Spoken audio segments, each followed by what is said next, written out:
Welcome to the Mel Rose Show. Mel Rose here.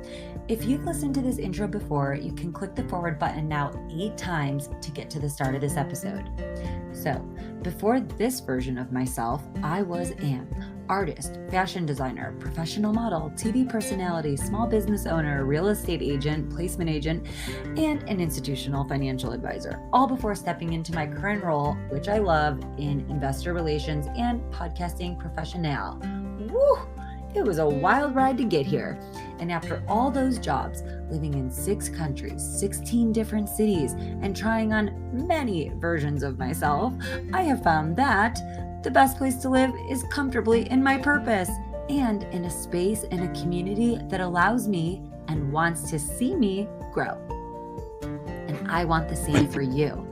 Through my highly versatile career path and working with others on their dreams along the way, I decided to start this podcast to try to help people understand that life is not a race, it's a marathon. Career is not a ladder, it's a jungle gym. And that I really believe, truly, the best way in life is following curiosity.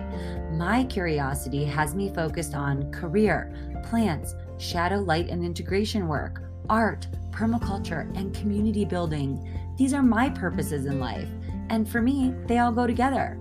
They're topics that we will explore together throughout time on this podcast, and I come here to connect you to unique ideas from incredible people. The aim is to help us all grow more into our purpose-driven lives. This podcast supports a community of amazing humans that meet on full moons to howl and heal. We are a global community. Many are interviewed on this podcast, and I invite you to join us offline after the show. Now, sit back, relax, and enjoy this exploration journey with people from around the world who have self-actualized in their lives in some way. Hopefully, they will inspire you in your own authentic journey. Enjoy. Nothing in this podcast is a recommendation. Welcome, everybody, to season 2 of our podcast. We're rebranding our podcast to be called Decision Society, where women go to thrive. And the goal of this podcast is to help women understand different career paths, but the spiritual journey that we take while we ride our career paths. And so we're living in an incredible time where women don't have to live with men and we can be our own people. I'm the most curious about women like me who haven't gotten married and had kids, but I think it's also fascinating to meet people who have been able to self-actualize and have a family with career. Tina Oelker, and am I saying your name right? I think I've gotten it down. After 15 years of friendship, I think I've gotten it down. So when I was modeling in Germany, which was my best country for modeling, by the way, they paid me very well there. The modeling agency put me in a house when I first got to Hamburg with a woman who had a 3-year-old child. And I went back into the agency the next day and I said, if I wanted kids, I'd have had them. I can't live with this person and wake up to a screaming child every day and be a good model. So they said, okay, we have a better solution for you. And then they sent me over to Tina's house. Tina is amazing. She's an artist. She's a worldwide artist now. And this was how many years ago? 2007 or 12 years? 2008? I don't know. Feels like a long time ago. More than 10. Oh gosh, I think. almost 20. Yeah. I am so excited that we're still friends. We didn't see each other for 10 years, but I was in Hamburg and we got together and we were just For 5 minutes. for 5 minutes. But we've had several conversations since, and I'm just grateful to be still in each other's lives. I want to talk about your career as an artist. When I was growing up, I dreamed about being a painter. I was told, you'll be poor. I went into fashion. I was still poor. And so sometimes I'm like, I should have listened to myself. Now I really love what I'm doing again. But what I love about your story is that you always listen to yourself and you always stayed true to the fact that you are a painter. You've evolved into such an incredible painter. When I met you, you were only painting one thing. And I want to talk about that. I think you did that for many years and it's good for painters, artists to learn the process. So I want to talk about you and your background, introduce yourself. Let's talk about life as an artist, the professional journey and the spiritual journey and how they meet.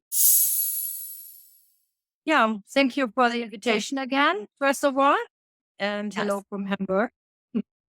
My old home. I lived in your closet for like a year. Yeah, it's the best closet ever. Best closet ever. This decision to become an artist was so early in my life. Like I was 12 years old, naive enough to say it out loud to myself.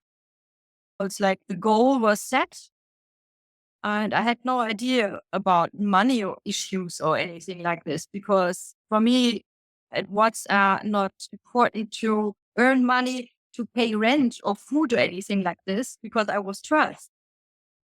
Right. You were 12. Yeah, right. It's like you live and you don't have to pay for living. It's nonsense. I So like those days. I dream about my 11 and 12-year-old self a lot. Yeah, right. And actually I kept this way of thinking. Maybe it's also the one part of the brain which is not logical totally. It's like more intuitive and more close to nature and just organic and spontaneous. So as an artist, you need that, I would say. I mean, you have tons of artists who are not so intuitive; they're more focused and organized. But I say it's good when you keep this child alive. So, and the other part is that you need also to, how do you say, like you need a tough skin, and you need to be focused on your thing, because your surroundings will tell you otherwise. This is what happened to me too. Everybody said, you can't be an artist. You won't earn any money. You should do this. You should marry. You should be normal. You should do normal stuff. You should study something professional and don't be stupid. And my mother also said, why are you so hard to yourself in your life? You can marry a rich guy. I think that's every boomer is like, why don't you just get married? Yeah.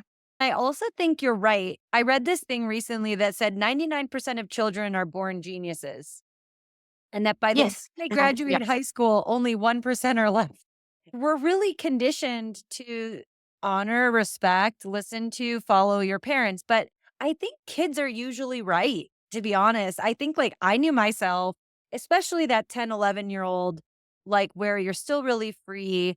You know, if you haven't had too many aces and you really have been able to be a free child, which I think is increasingly rare with all the technology now. But if you really do have those dreams, they loop back around later in life. Like they don't just go away. So if you want to be something, but you listen to everyone else and you're not that thing, I promise you, around 40, you're going to be like, how do I get an art burn? And it's impossible to please everyone. This is an old story. I mean, yeah, we don't have to go all the way back there. So we're not starting at the patriarchy origin story. Yeah. We're just talking Tina's origin story. So where did you grow up? Tell us about your upbringing. So I grew up in Westphalia. That's the west part of Germany. Middle West. I would say Middle West. Westphalia. Westphalia. Okay. What was that like? So yeah, that was the place where the coal mines were in the Second World War. Right. This is where the weapons were done. Wow. Nice area. Very tough working classes, you know. But people are very much the hard people. They say what they think and they don't hide. They just give it to you, you know, in the face, into the brick. Very German. People. Yeah, no, it's not. Hamburg is different. Maybe that's why I moved to Hamburg, and also Bavaria. So, yeah. Okay. So, yeah. It's Westphalia. It's very grounded, I would say. Grounded and very simple. So they were like, "Why do you want to be an artist?" Yeah, right. It's nonsense. But I was lucky. I had some artists. Actually, the artist from the city where I grew up. It's called Hamm, like Hamm, double M. Hamm.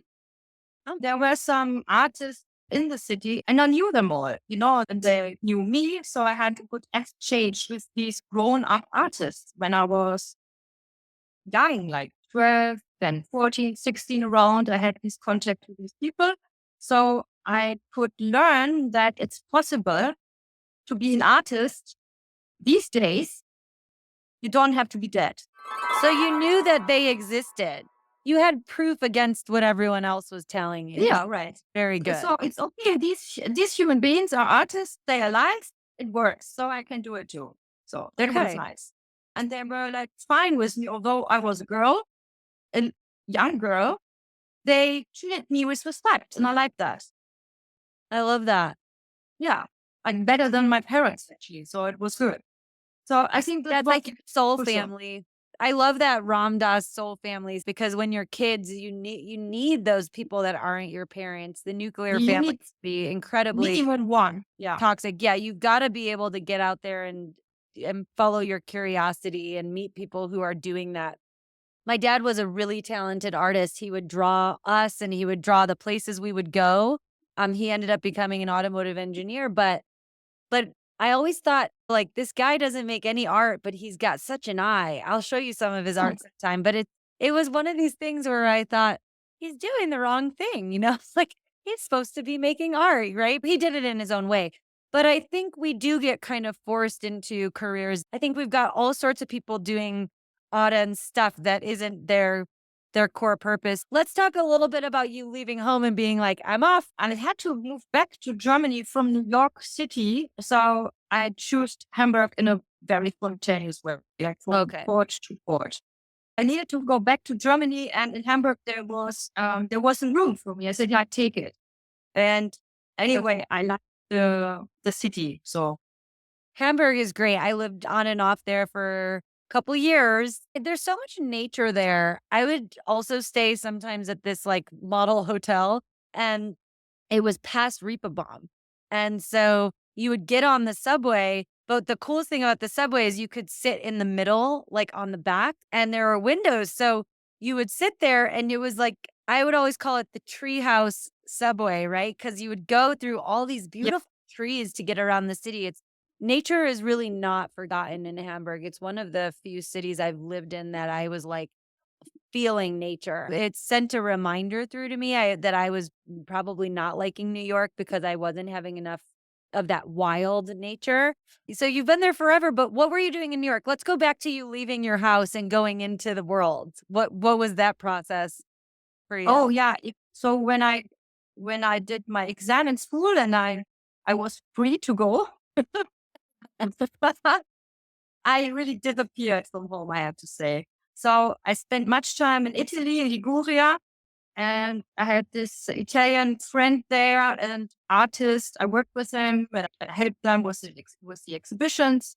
And this couple, they spent much time in New York in the 80s. So they gave me this little pushment that I immediately went to New York, and I had a nanny job there first time. And then I had to change that job. That was very funny. Funny story. I think that was so illegal what I did there. It's too funny. But in that time, it was in the beginning of the 90s. Nobody cared. So easy peasy. Mm. And yeah, I took care for these kids. I had a nice room and I had 2 days off. I could go to the art school. And yeah, I had my freedom actually. The family was cool, and I'm still in contact with the girls. Oh, I love that. I was Yeah. thinking about the girl I babysat for in high school. She must be like 22 or 23 now. I'm like, she's like a full person now. She was like 1, I think, when I was in high school watching her. So, how would you describe yourself professionally now? If I was like, Tina, what do you do? How would you describe yourself? Oh my, I think I'm an explorer. Oh, I like that. Okay. A Yeah, visual I was or Hmm? what am I don't know. Yeah, I think studying is okay, but I like the experience. So that's why I just dive into, that's why sometimes I just do things, although everybody says it's nonsense or it's too expensive or it's, who cares? They say, I said, yeah, I don't care that you don't care, just do it. So, and I have funny ideas and I follow them. And then I will see what happens. It's like I jump into the water and then I will see if I can swim or. okay. So, for many years, you painted one thing. Can you tell us about that process? Yeah, that was fun. 7 years. 7 Uh, years. You painted yeah. what? Hares. Hares. White, brown, European hair. So not bunnies, I have to say. There's a huge difference. Yeah, but I did 1,000 hairs. 1,000 hairs. Okay. Yeah. Tell us about why and what that journey was like for you. So I started to do one motif over and over and over because I have to say, the art industry or the art market is a really funny monster. So if you need to earn money with your art, you can't ignore it totally. And also, my way of building my own career was not like you should do it. So I didn't go to the proper art schools people expect, and I wasn't the proper student people expect. I never really applied for art prizes and all these things. I just forgot about it and really didn't do these things you should do when you play in the game and the art market. The art world. Yeah, it's like in any other industry. It's the same thing. I think what you did was so smart because you essentially became an expert on painting one thing in so many different ways and styles that you found your voice in that way. I remember looking at your art a few times I stayed with you and it had really gotten better and better. I remember from one time I stayed with you to the next, I was like, wow, she's like gotten a lot better. And like now when I see your work, I'm like, wow, how smart to pick one thing, paint it in every possible way. You find your voice doing that because you go to art school and they change you and they take you out of you. Whereas what you did revealed you to yourself. And I think that as an artist is the biggest gift you can give yourself, not the art school, not the prizes, but actually finding your voice. And now I see that voice in everything you do, and you can paint anything now with that. So that process is really genius. You really never got rid of your childhood genius. I really want to own one of the 1,000 hairs. You should. I will buy one this year. I wish I could have one from the year I lived with you. That would be fun. Oh my God, that's interesting. Yeah. I'd have to see come like that's the one. Yeah. Well, I'm overdue for a Hamburg trip. You know, I have 5 girlfriends living in Hamburg now. It's like all my friends have moved to Germany. It's a good quality of life, apparently.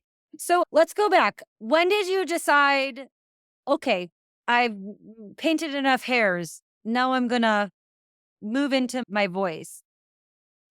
Yeah, I would say the plan from the beginning was I do 1,000. So it was finished. Yes, it was actually the title of the whole thing, 1,000 hairs. That's the title of the project. So you knew from the first pair you painted, you were going to do 1,000 of them. Yes. And you did it. Yeah. I mean, I didn't paint it, all of them. I did also drawings. There was over 600 hairs in the format 60-40 centimeters. Hold on a second, like the guy behind there.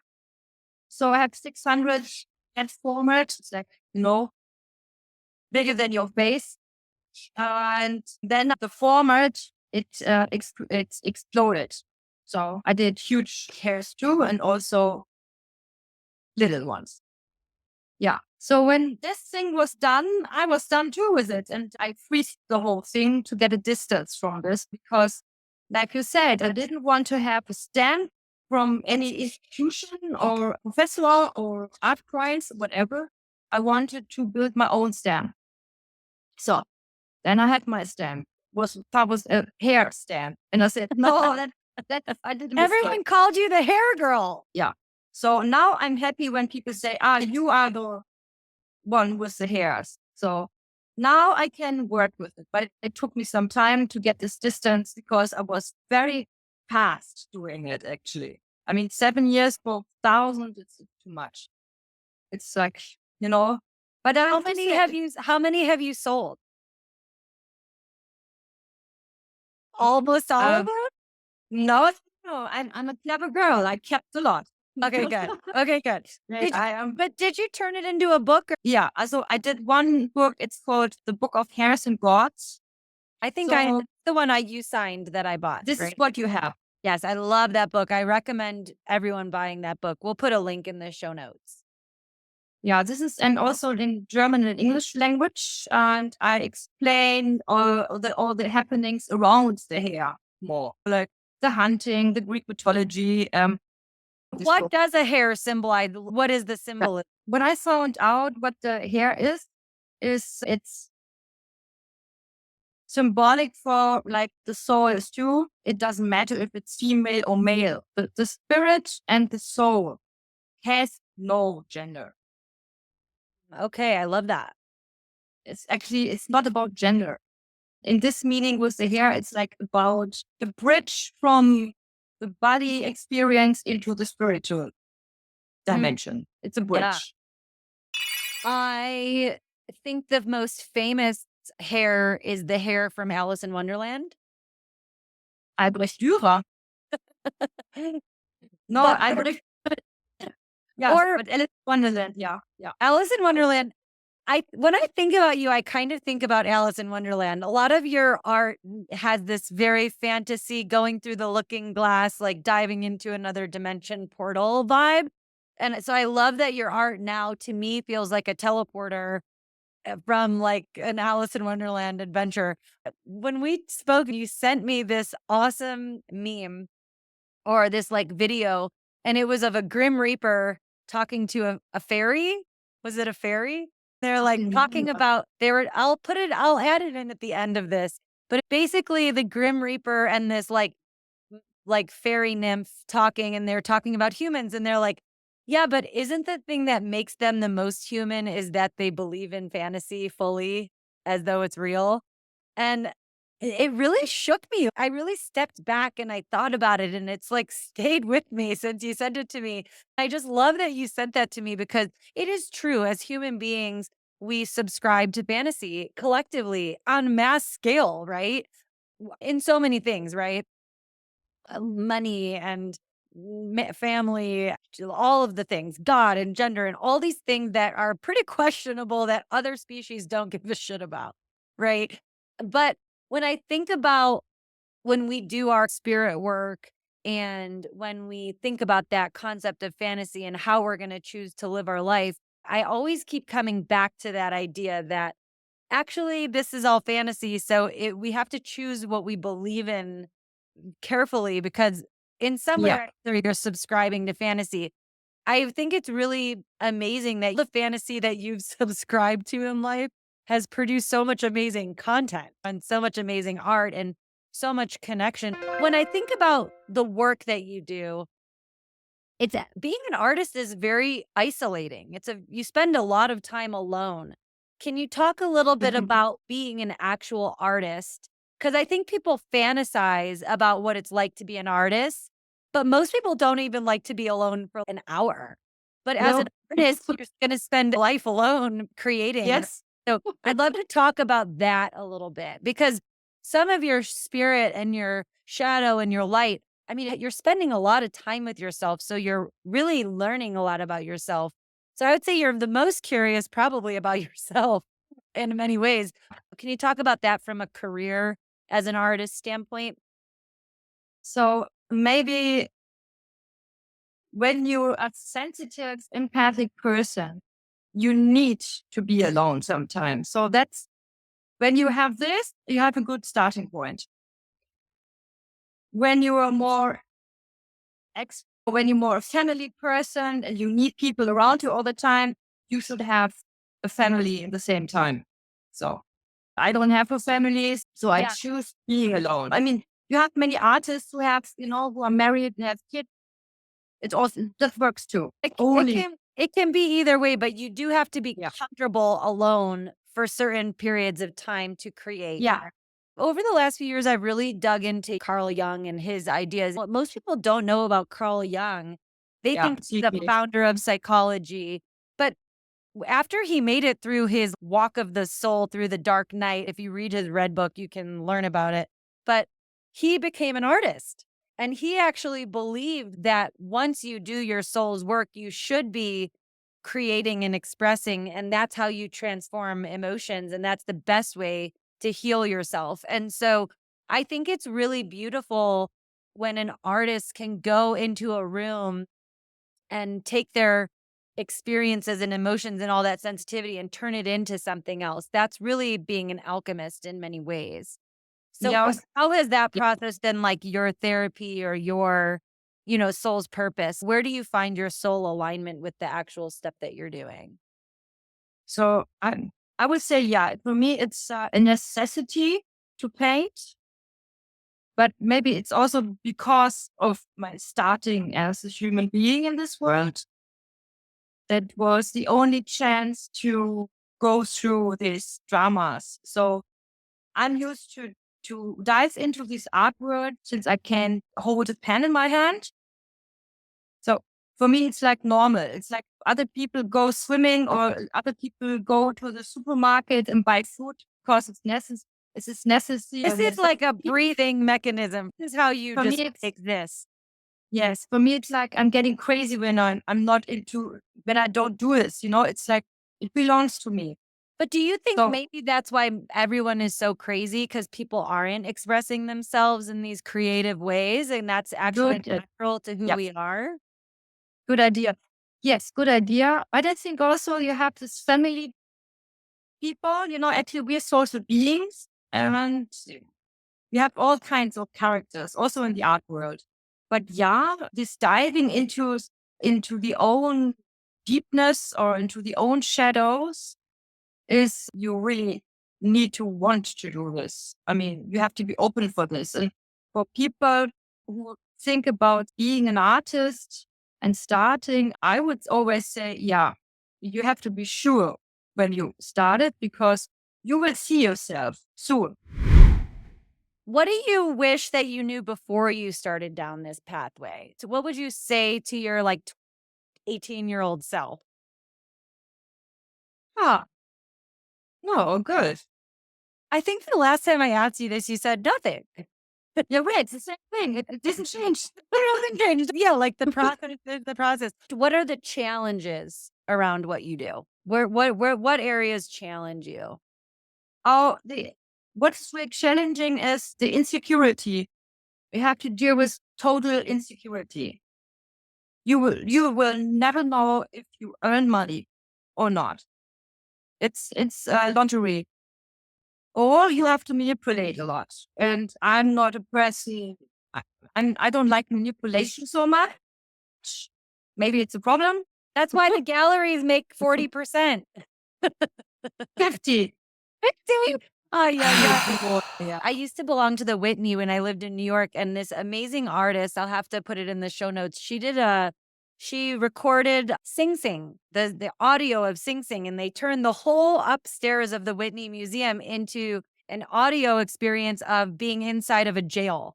And she was relating that experience to being a gallery artist, where you are basically enslaved and you're locked into a cage, right? That's why that's why I don't have to tell myself anything in the future for the past because I I had this situation that I was listening to these old guys when I was 16, 17. They always said these gallerists are killers. They kill us. We have to change something.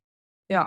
So Yeah, I think but that's the hardest and the saddest thing about the art industry is when the galleries take so much. We have to encourage the public to support and buy more art. We can't just blame yes. the gallerist. No, no, I don't blame anyone. Don't put enough treasure on the process and the work that goes into creating art, right? And you've written books now, you do social pieces. I mean, when you say you're really isolated and you're all alone, I think you have a very large community around you after being in Hamburg for so many years. And I think you're intuitive enough to know when you need people and when you don't. And I think that's a real blessing Yeah. as a Yeah. creative to know when you need social, when you're lonely, you need to find people. I think they say if you can spend time alone, you're either crazy or a god. And I'm like, actually, I think it's something in this world where we're so distracted, right? That we just don't ever really get into our purpose. So it's really inspiring just to produce because you're not letting the outside distractions take you away from that which fills you up and that which allows you to express and create. And I think most people, myself included, are like, oh, I got to pay bills. I got to do this. I don't have time to write. I don't have time to paint. Hamster wheel. Yeah. But you all have time. That's really all we have, right? That's at the end Yeah, of the time is also very strange. It's changing all the time, Yeah, The time changing all the time. That makes sense, but maybe you know what I mean. It's the feeling, the impression of time. This is something you can change. totally. Yeah. I read the first page of A Course in Miracles. It's the only page I read. And I'm like, oh, that's all I needed. And it says, time is a tool. Once you figure out your purpose, there is no such thing as time. No. And it's like, actually, that is right. Because if you get up and you're excited and you use your time, then then the time doesn't use you, right? Right. It's interesting. It's very interesting. Yeah. So we have a few minutes left. Do you want to show us some of your work? Not the things in process, because I know that's a no. But do you want to show us something? Wow, look at that. That's here. Who's that? I called her Athena. Athena. Yes, Athena, yeah. That's from the Greek mythology area. You see this? It's so much going on here, but you get an impression. I love that. Oh my gosh, so many.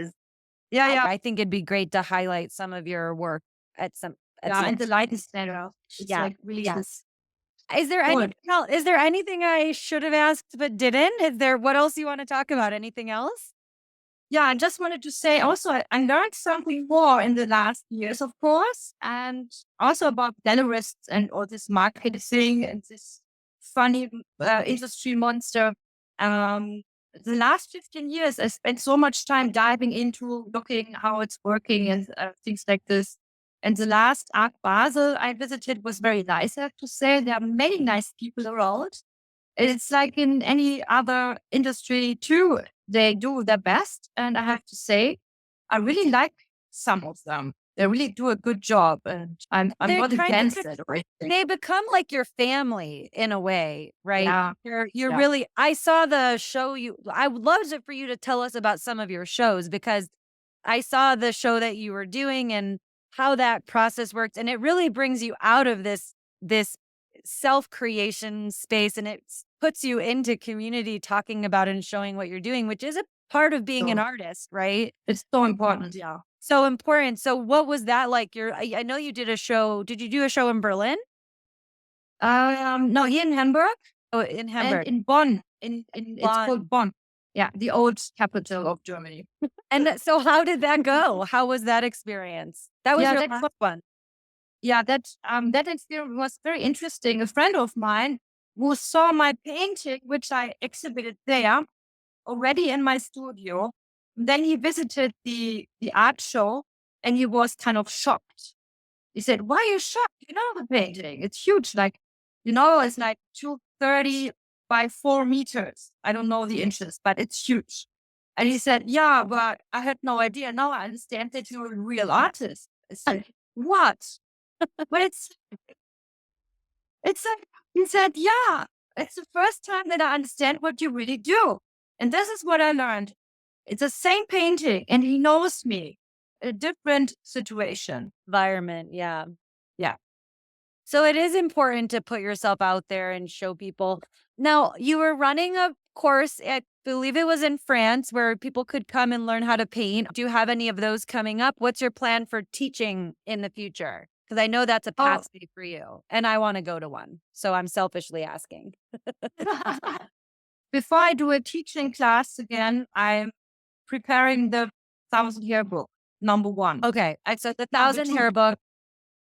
Yeah. But it's like, it's not, I will put in there 333. So I will do 3 books where all the hair paintings are and the drawing, because it's too much for one book. That is a lot. It's too much. 3 books times 333 hairs. Yeah. Really cool. Okay. Yeah. And how do you see yourself teaching in the future and offering painting retreats? Because the retreat you offered before was really magical. And I would love if we light the fire and we can help bring some of our community and some of our listeners to the table to try to get them to come and learn from you, because you really are a master. You've put in the hours and the decades, and now you should be sharing it and teaching and being able to cover some of your cost of living and expenses, sharing your talents with other people. Yeah, and also a teacher learns a lot with the students. That's also a point. You know what? It would be also interesting when there is a group of 8 or 10 people and they are in one area and they organize themselves something where they want to be for a week. I can come. Oh, I love that. Maybe we do a Decision Society painting retreat and we do it in Wyoming. Yeah, and I come. Yeah, perfect. It's But also the South of France one did seem, the place seemed beautiful. You did have it organized really nice. So we'll keep everyone posted. I feel like the next time you're going to do one of those, we can do a quick episode and talk to our community about joining. But I still think you should do those. That's, you're so talented. I really want to get back into painting, but I struggle because water. Yeah, I should. It's like just dive in and start swimming. It's easy. I'm like sitting here next to my paintbrushes. They sit next to me. Yeah, just that. Do you have paper? They sit here and I stare at them, and that's it. Yeah, that's like staring at the lake, having the bathing suit all ready and not swimming. I do that sometimes too. Yeah. Yeah. The older I get, the more I like to just stare into space. Okay, well, I love you. Thank you for joining. This is so fun. I really value our time together. Buy your paintings because they're amazing. Where can people buy your paintings and buy your books? Yeah. I bring them over. Can people buy online your paintings and your art and your books? Yeah, I mean, no. It's like they can order online, but they will get the real painting. Okay, that's good. We'll put all of your links in the show notes and hopefully we can help you sell some work. I personally want one of the. I love all of the new work you're doing. Every time I see your work, I'm more and it's just evolving and it's so cool.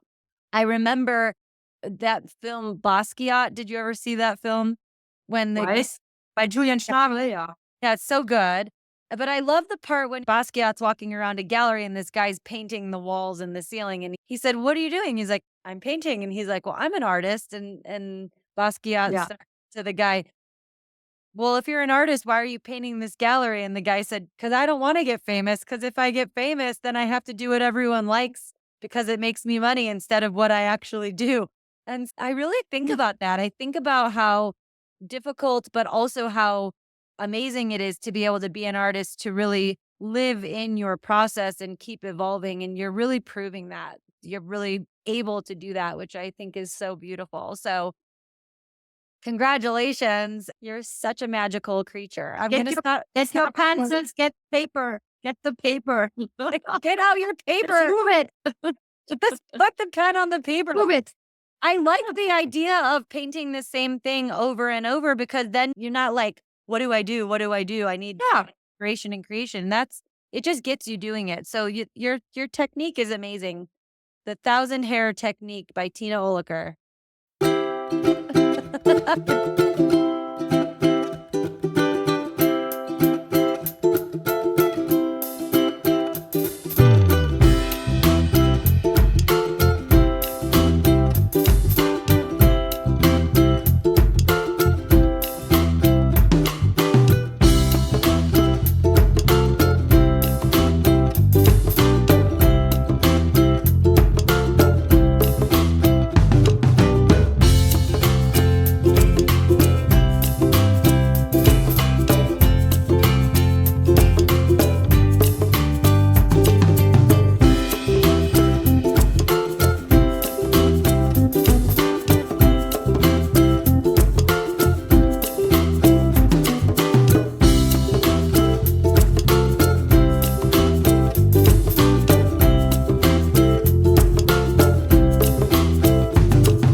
Nothing in this podcast is a recommendation.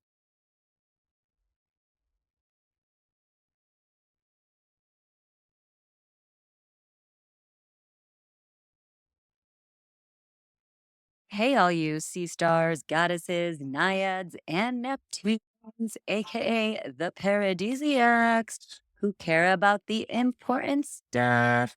I hope you all found some inspiration today, and I hope to have your beautiful souls back for our next episode. This podcast supports a beautiful group of humans who gather on full moons.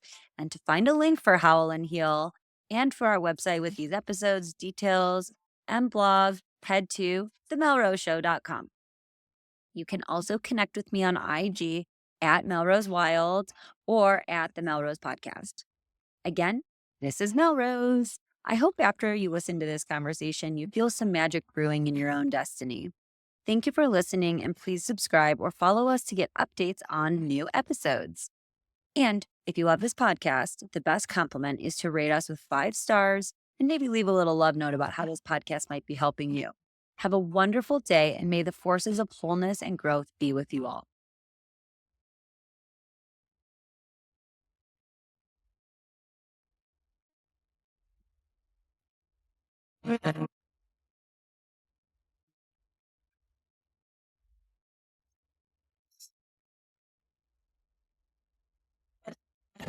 Well,